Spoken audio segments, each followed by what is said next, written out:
Everybody knows Michael Jackson as the king of pop, the man who sold hundreds of millions of records, the icon who changed music forever. But what most people don't know is that the role that truly defined him, the one that shocked the world, was being a father. Michael Jackson grew up without a real childhood. His own father, Joe, pushed him and his siblings relentlessly. Work, work, work, no time for play, no real affection. Michael carried those scars his entire life. He vowed that if he ever had children, he would give them everything he missed. Unconditional love, freedom, wonder, and the magic he never got to experience. Today, we're pulling back the curtain on how Michael Jackson actually raised Prince, Paris, and Blanket. From the secretive way his children came into the world, to the shocking rules he set in place, to the fairy tale life at Neverland that was also filled with discipline and protection. This is a story of a father's love that will move you to tears. 1. The decision to have children and how they came into the world. Long before the world knew him as the king of pop, Michael Jackson was a little boy carrying a heavy dream in his heart. He grew up in a whirlwind of rehearsals, spotlights, worries, and pressure. His father, Joe Jackson, was a strict disciplinarian, a man who demanded perfection and offered very little warmth. There were no lazy Saturday mornings, no carefree afternoons playing in the yard, no gentle hugs after a hard day. Michael often said he felt robbed of his childhood. The stage became his life far too early, and the innocence of youth slipped away before he could even grasp it. Deep inside, that pain planted a powerful seed. Michael vowed that if he ever became a father, he would do everything differently. He would give his children the magic, the freedom, the unconditional love, and the protection that he himself had desperately craved. Fatherhood wasn't just a desire for Michael. It was redemption.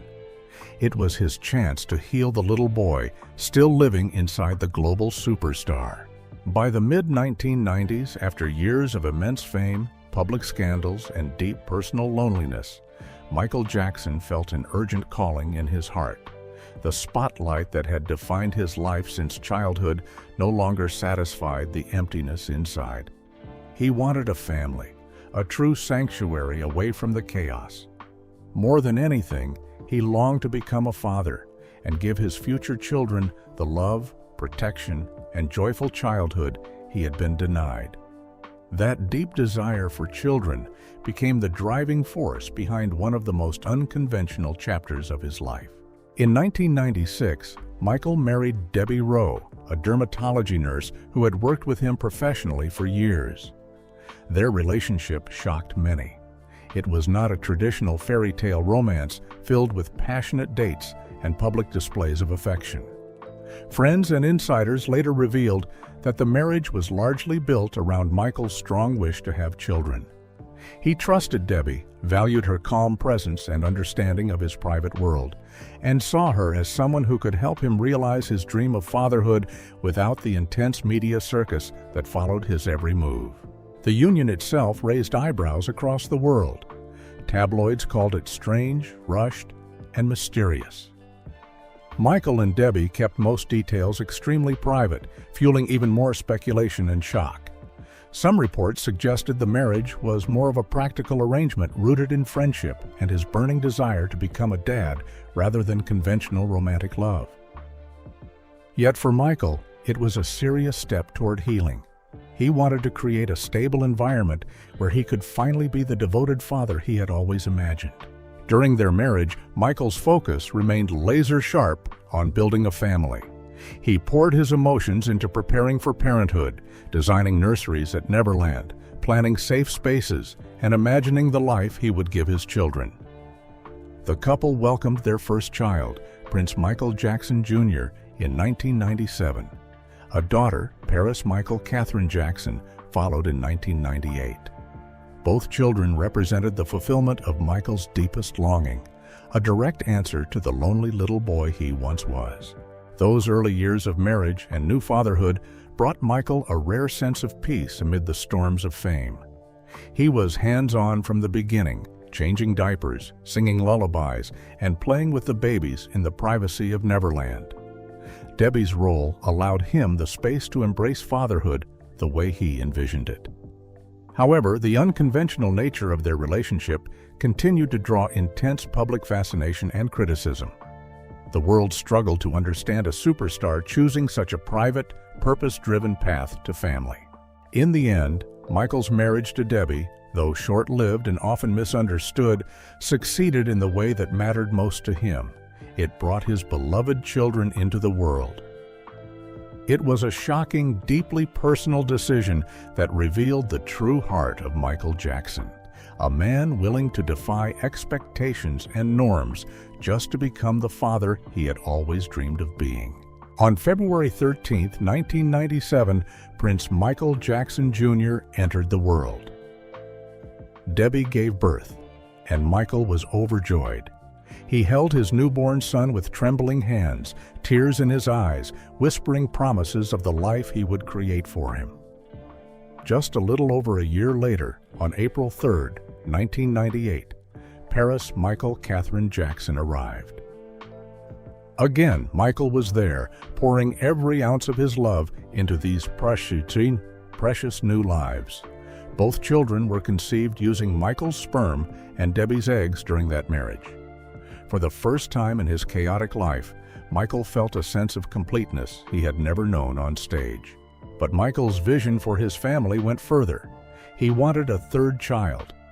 By 2001, after his marriage to Debbie had ended, he turned to surrogacy to protect privacy and give the child the same genetic connection. On February 21, 2002, Prince Michael Jackson II, affectionately called Blanket by his father, later known as Bigi, was born. A surrogate mother carried the pregnancy, but she remained completely anonymous. According to accounts from those close to Michael, the surrogate never even knew whose child she was carrying. Michael used his own sperm once again, ensuring a direct biological link to all three of his children. Imagine the scene: Michael in the delivery room or waiting anxiously nearby, his heart racing with the same excitement any new parent feels, but amplified by the weight of his own lost childhood. He was determined to be present in ways his father never was. No distant authority figure, no endless rehearsals replacing playtime, just pure, hands-on fatherhood. What shocked so many people was Michael's extreme level of privacy and protection from the very beginning. He kept the pregnancies and births largely out of the public eye. Paparazzi were a constant threat, and Michael had seen how fame had hurt him and his siblings. He wanted his children to experience life without the flashing cameras and invasive questions that had haunted him since he was a child. He famously said his children were the world to him, his everything. They gave him purpose beyond the music, beyond the controversies. In those early days, Michael threw himself completely into fatherhood. He would wake up in the middle of the night to feed Prince, rocking him gently while humming melodies that would later become lullabies. With Paris, he spent hours playing, watching her curious eyes light up at the world around her. And with Blanket, he celebrated the new addition by creating an even more magical environment at Neverland Ranch, a place where his children could run free among the animals, the rides, and the gardens, far from the judgment of the outside world. Yet not everything was straightforward. Some reports and sources have questioned the formal legal paperwork, suggesting Michael did not always pursue traditional adoption processes in the conventional sense. However, there is no doubt in the eyes of those who knew him, and in the eyes of his children themselves, that Michael was their father in every meaningful way. He fed them, taught them, protected them, and loved them with a depth that went far beyond biology. He was their legal guardian, their provider, and their emotional anchor. The shock for the public often came from how differently Michael approached family compared to celebrity norms. While other stars might parade their newborns for magazine covers, Michael shielded his. He wanted them to have normal childhood experiences, or at least as normal as life could be for Jacksons. He spoke tenderly about them in rare interviews, his voice softening whenever the topic turned to his kids. "They mean everything," he would say. "I wake up for them. I live for them." This decision to become a father and the careful, private way he brought his children into the world revealed a side of Michael Jackson that the tabloids rarely showed. A man healing his inner child by becoming the father he always wished he had. Every choice, from choosing surrogacy for privacy to pouring his soul into daily care, was driven by that deep, aching promise he made to himself as a boy. "My children will never feel the emptiness I felt." And in those first precious years, Michael began living that promise every single day. But as we'll see, protecting that beautiful private world would require even more extraordinary measures. 2. Daily life at Neverland and beyond, a father's magical yet disciplined world. Once his children entered his life, Michael Jackson transformed Neverland Ranch into their personal kingdom, a place where fantasy wasn't just a dream, it was everyday reality. But behind the fairy tale setting stood a devoted single father who refused to let fame or fortune raise his kids for him. Michael was hands-on in every way that mattered. He rarely depended on nannies. This was his redemption, his chance to be the father he never had, and he embraced it with every fiber of his being. Picture this. Late at night in the sprawling Neverland mansion, while the rest of the world slept, Michael would quietly slip into the nursery. He changed diapers himself, gently cleaning and soothing his babies with the tenderness of someone who had waited a lifetime for this role. He cooked breakfast in the mornings, simple, loving meals, and sat with Prince, Paris, and later Blanket at the table, talking to them as equals, listening to their little voices with genuine interest. He read bedtime stories with dramatic flair, doing all the character voices, making the children giggle until they drifted off to sleep in his arms. These weren't staged moments for cameras. They were real, intimate acts of fatherhood that Michael cherished deeply. The days at Neverland were filled with pure joy and adventure. Michael's childlike spirit, the same spirit the world often misunderstood, came alive with his kids. He organized games of hide-and-seek that stretched across the vast grounds, his laughter echoing as he pretended to be caught by the little ones. Blindfold games turned the estate into a sensory wonderland. They watched movies together in his state-of-the-art private theater, cuddled up under blankets, sharing popcorn and secrets. Michael would take them on the amusement park rides right on the property. The carousel spinning under twinkling lights, the Ferris wheel offering views of the rolling hills.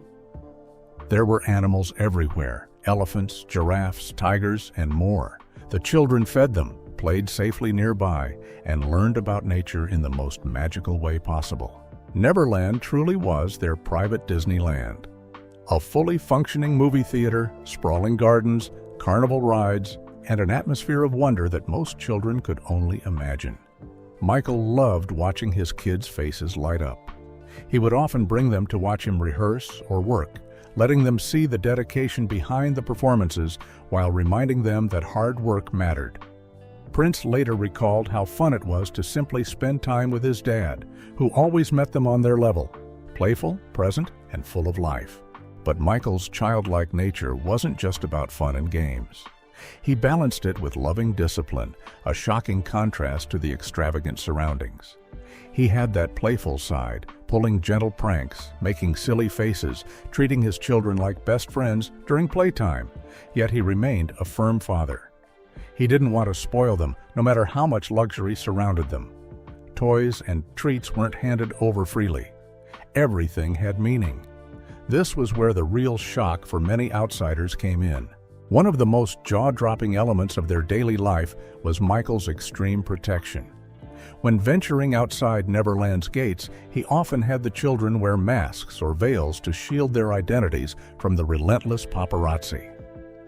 Imagine little Prince and Paris, dressed adorably, but with their faces partially covered, walking through crowds or airports. To the world, it looked bizarre, even shocking. Why would a father hide his children like that? For Michael, it was an act of fierce love.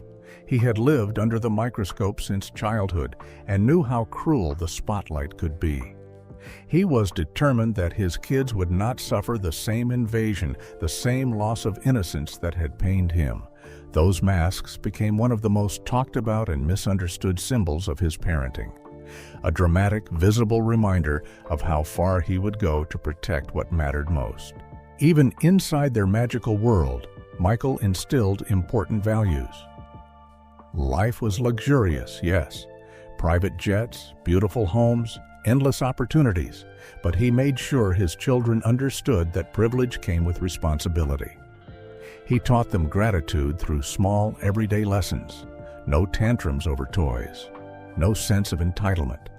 Instead, he encouraged curiosity, creativity, and respect. The children saw their father working hard, creating music that touched millions, and they learned that true fulfillment came from purpose, not just possessions. As the years passed and circumstances changed, moving from Neverland after the intense legal battles, Michael continued this dedicated approach. Even during tours or stays in different countries, he prioritized being present. He adapted, always finding ways to create pockets of normalcy and joy amid the chaos of his public life. Prince, Paris, and Blanket grew up surrounded by love that was both extravagant in experience and grounded in principle. Prince would later describe his father as an awesome dad who was not only fun, but deeply engaged, always on their level, always teaching through play and presence. The shocking beauty of Michael's daily life as a father lay in this perfect, delicate balance. A man who could offer his children an entire amusement park also made them earn simple joys through good behavior and learning. A superstar who performed for billions still found time to change diapers and play blindfold games. A celebrity hounded by the world chose to veil his children's faces not out of shame, but out of profound, protective love. In those quiet, ordinary moments between the extraordinary ones, Michael Jackson wasn't the king of pop. He was simply dad, healing his own inner child while nurturing three bright souls in a way the world rarely got to see. It was beautiful. It was unconventional. And yes, it was shocking in the deepest, most heartfelt sense. 3. Parenting rules, loving discipline, and life lessons, the heart of Michael's fatherhood. Now we come to the heart of Michael Jackson's fatherhood, the part that truly shocks people when they hear the full story. Behind the magical gates of Neverland and the veils of protection was a man determined to raise his children with purpose. Michael didn't want to repeat the harsh, joyless discipline of his own upbringing under Joe Jackson. Instead, he created something deeper, loving discipline wrapped in unconditional love. It was strict, it was intentional, and it was revolutionary in its own way. One of the most powerful and surprising rules in the Jackson household was this: books were currency. Michael's daughter Paris later opened up about it with a mix of admiration and amusement. If the children wanted toys, say 5 special items from FAO Schwartz or Toys R Us, they had to read 5 books first, not just flip through the pages. They had to understand them, explain the lessons, and share what they learned. Want that shiny new toy? Earn it with your mind. Imagine little Prince or Paris standing in front of their father, excitedly describing the adventures in a storybook, their eyes bright with accomplishment as Michael listened intently before nodding and handing over the reward. This wasn't punishment, it was empowerment. Michael turned everyday childhood desires into opportunities for growth. In a home filled with every material thing imaginable, he made sure his kids understood that knowledge was the real treasure.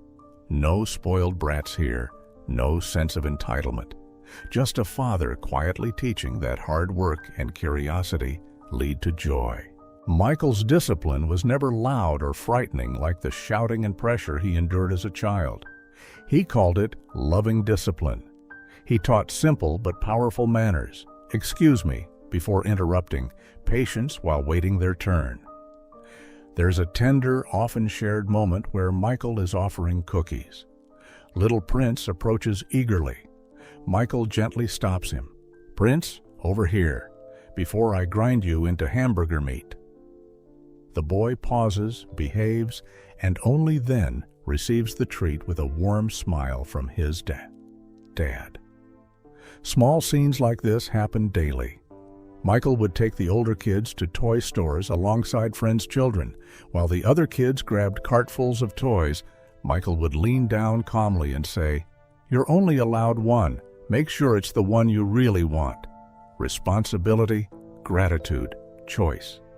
These were the quiet lessons that shaped their character. Education was sacred. The children were homeschooled, surrounded by books and learning opportunities. Michael encouraged creativity at every turn: drawing, dancing, storytelling, music. He spoke to them like adults, respecting their thoughts and opinions. He wanted them to have the joyful childhood he missed, but never without purpose. Playtime wasn't mindless. It built imagination. Reading wasn't optional. It opened doors. He shared stories from his own painful past, the endless rehearsals, the missing hugs, the weight of fame too young, not to burden them, but to help them appreciate what they had. "I didn't have this," he would say softly. "Be grateful. Work hard. Be kind." The shock comes when you contrast the extreme luxury with these grounded values.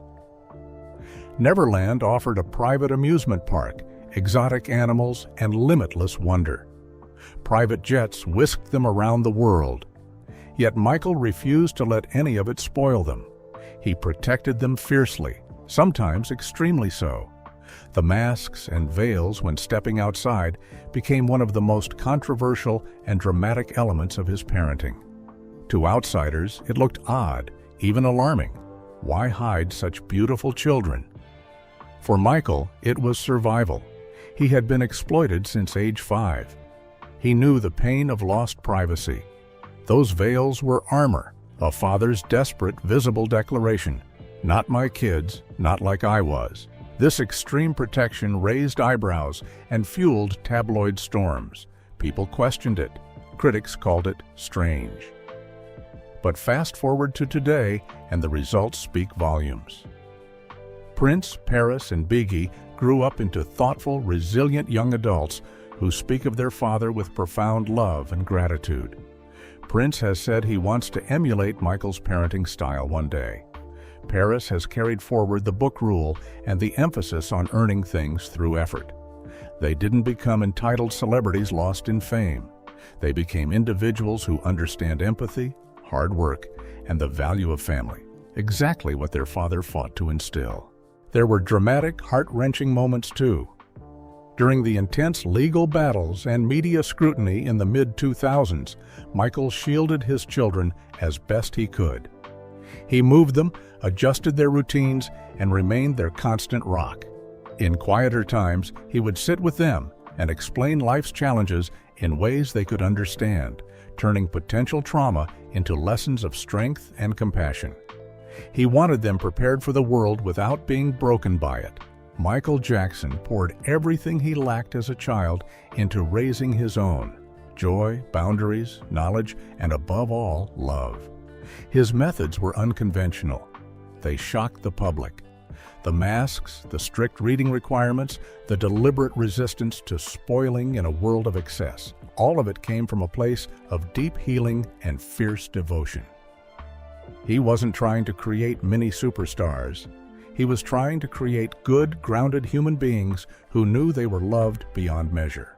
In the end, that's what makes this chapter of his life so dramatically beautiful.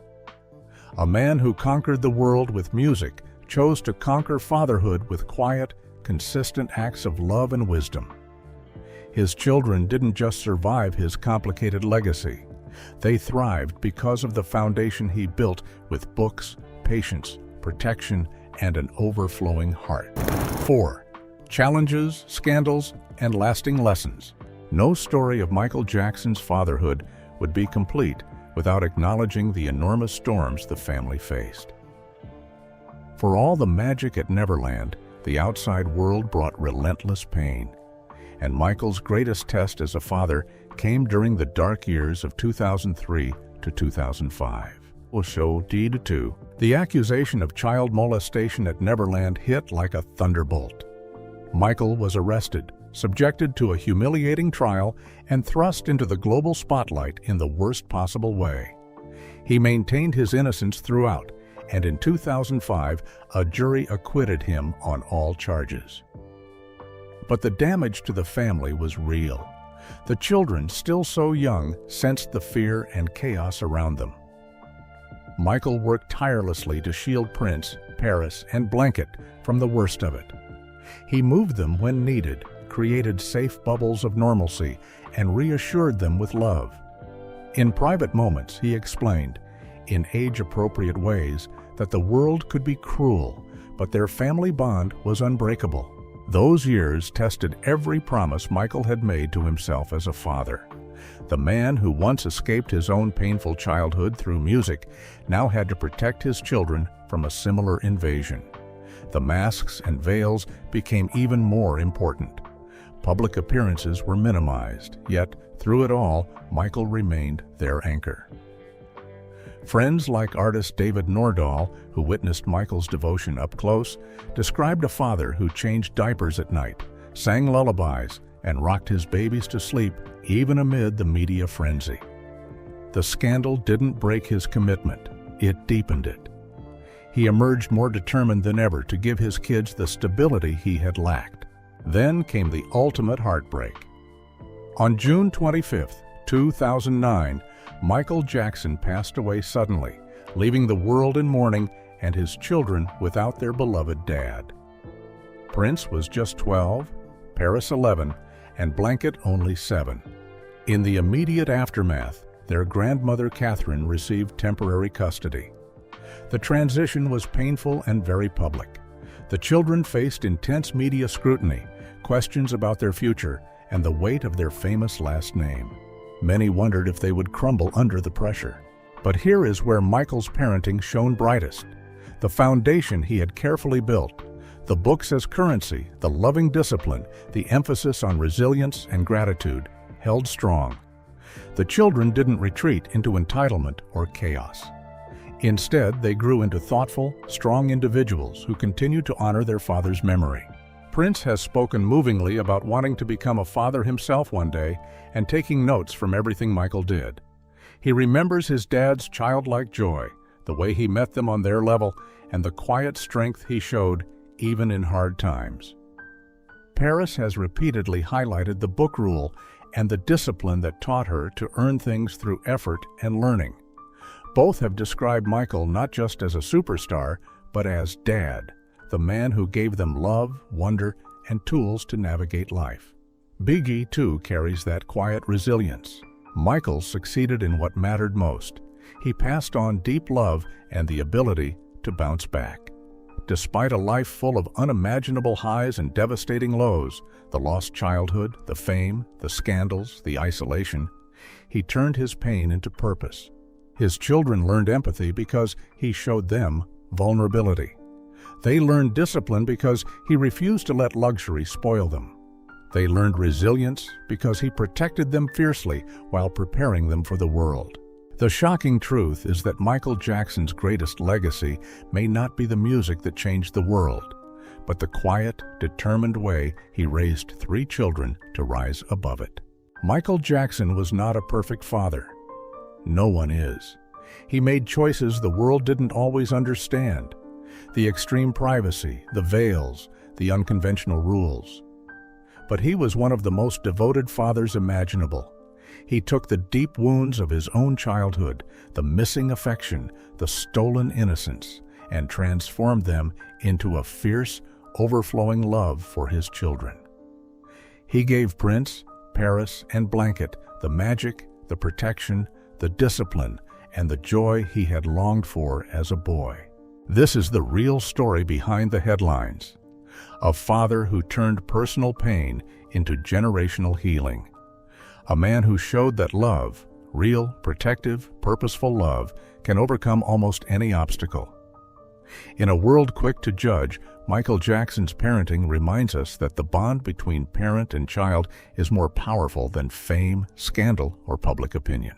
His children stand as living proof. They carry his name with pride, his lessons in their hearts, and his spirit of resilience in their lives. Through every challenge, Michael's love endured, and that love continues to inspire. What do you think about the way Michael Jackson raised his children? Did his methods shock you in a good way, or do you see them differently? Share your thoughts in the comments below. We read every single one and love hearing your perspectives.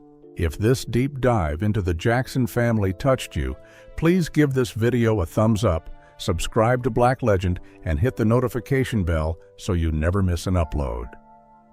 We have more untold stories coming. Next, we'll explore another hidden side of the Jackson family legacy that will surprise you. Thank you for watching.